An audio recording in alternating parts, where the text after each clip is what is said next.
राष्ट्राय स्वाहा. अहिंसा वाईट नसते, कधीच वाईट नाही. पण तो मंत्र जो अर्धा शिकवला गेला, अहिंसा परमो धर्मा, धर्म हिंसा तथैवच, इथे तो पूर्ण होतो. अहिंसा हा श्रेष्ठ धर्म आहे.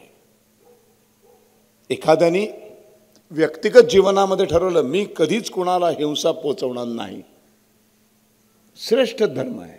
मुळात हिंदूंच्या DNA मध्येच आहे.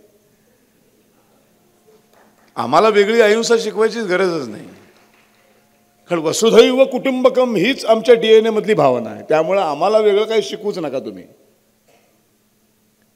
पण अशा या श्रेष्ठ धर्माचं पालन करण्यासाठी हातामध्ये शस्त्र घेणं, धर्म हिंसा तथैवच, या अहिंसा नावाच्या धर्माच्या पालनासाठी हिंसा घडवणं हा त्याच्याही पेक्षा श्रेष्ठ धर्म आहे.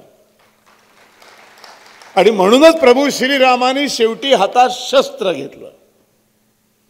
म्हणूनच श्रीकृष्णाने अर्जुनाला गांडीव उचल आणि मार, तुझ्या काकांवर पुतण्यांवर चालव आता बाण. म्हणून शिवाजी महाराजांनी हातामध्ये शस्त्र घेतलं, म्हणून संभाजी महाराजांनी हातामध्ये शस्त्र घेतलं, म्हणून बाजीराव पेशव्यांनी हातामध्ये शस्त्र घेतलं, झाशीच्या राणींनी हातामध्ये शस्त्र घेतलं, महाराणा प्रतापने हातामध्ये शस्त्र घेतलं. 33 कोटी देवदेवतांच्या हातात शस्त्र आहे, एकही निशस्त्र नाही. देवता तर भयंकर जास्त. सगळ्या बघा ना तुम्ही, आपल्या तुळजाभवानीला जा, अंबे मातेला जा, कुठेही जा, तुम्हाला बघा देवतांची रूपं अशी सौम्य प्रेमळ नाही दिसत. या सगळ्या देवतांच्या पायाखाली एक राक्षस तुडवलेला आहे, हातामध्ये अशी जीभ अशी बाहेर काढून आहे ना.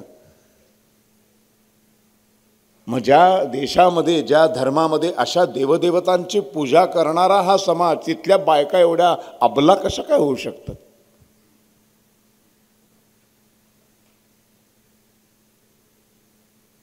तिथले पुरुष इतके पुचाट कसे काय होऊ शकतात? कारण आम्हाला अर्धा मंत्र बोडक्यावर मारला आमच्या.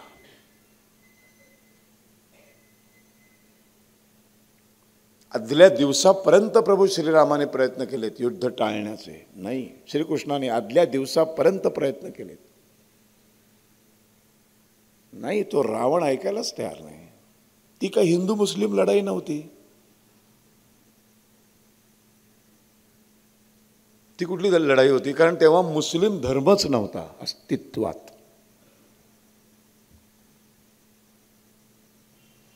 सनातन हिंदू धर्म की जय का म्हणतो? ज्याला आदी नाही आणि ज्याला अंत पण नाही आहे, ज्याची सुरुवात पण नाही आणि त्याचा शेवट पण नाही, असं हे पृथ्वी आणि त्याच्यावरची सजीव सृष्टी निर्माण झाली, तिथून सनातनला सुरुवात झाली. आणि ह्याचा अंत तेव्हाच होईल जेव्हा पृथ्वीच संपुष्टात येईल. सजीव सृष्टी ज्या दिवशी संपुष्टात येईल तो क्षण असेल सनातनचा शेवटचा क्षण.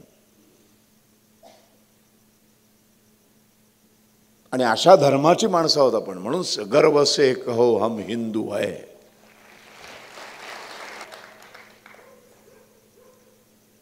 याला संस्थापक नाही,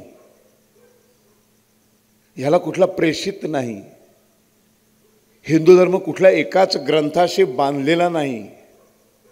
हजारो ग्रंथ आहेत, 4 वेद, पुराण, उपनिषद, महाभारत, रामायण, किती किती आणि किती. ज्याला जे जे पटेल रुचेल ते ते त्यांनी करावं. ज्याला ज्याला तो ईश्वर ज्या ज्या रूपात दिसेल त्या त्या रूपात त्यांनी पूजत जावं. पण शेवटी प्रवास त्या एकाच ठिकाणी थांबणार आहे. म्हणून नियम नाहीत, म्हणून अटी नाहीत. देवळात गेल्यावर 3 घंटा वाजवल्याच पाहिजे तर तो हिंदू, असलं काही फालतूगिरी नाही. 4 वाजवले रे त्यांनी, 4 वाजवले, हिंदू नाही, असं नसतं आमच्याकडे. किंवा एकही वाजवली नाही तरी हिंदू नाही. सगळ्यात सौंदर्य काय माहिती आहे हिंदू धर्माचं? 100% नास्तिक होण्याची परवानगी आहे.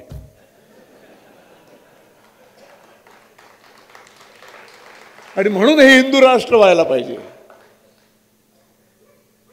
म्हणून हे हिंदू राष्ट्र व्हायला पाहिजे, म्हणून या देशातला सेक्युलरिझम निधर्मवाद टिकून आहे.